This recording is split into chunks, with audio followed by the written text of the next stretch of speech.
Magandang araw sa inyo mga kaibigan. Itong ating almusalita sa araw na ito, May 16. Ang ebanghelyo natin ay John 17:20-26. Sabi ni Jesus, I pray not only for this, but also for those who through their word will believe in me. May they all be one, as you, Father, are in me and I am in you. May they be one in us.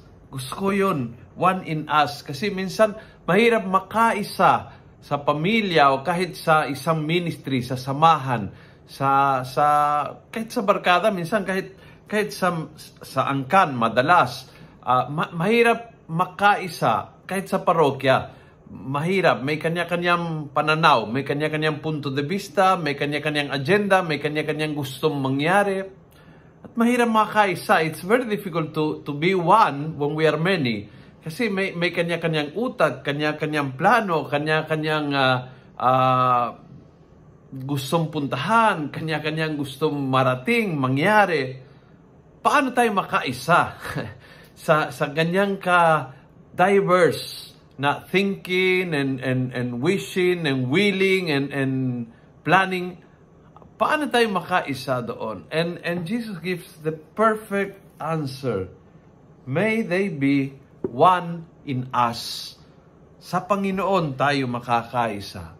Kapag hinahanap ang gusto niya, kapag kaya kong sabihin, itatabi ko ang sarili kong plano at agenda, tapos hanapin kung anong gusto ng Diyos.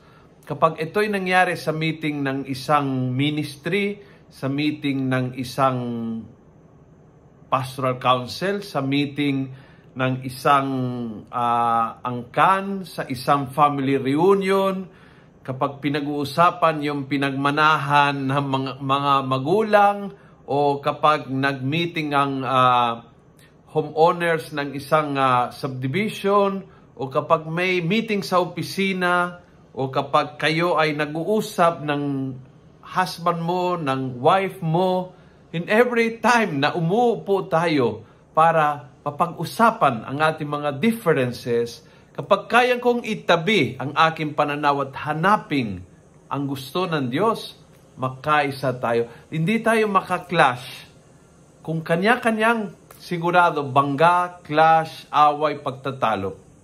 Pero kung ang hinahanap mo at ang hinahanap ko ay ang gusto ng Diyos, makakaisa tayo. You will be one in us, sabi ni Jesus. Kung nagustuhan mo ang video ito, pass it on. Punuin natin ang good news ang social media. Gawin natin viral. Araw-araw ang salita ng Diyos. And God bless.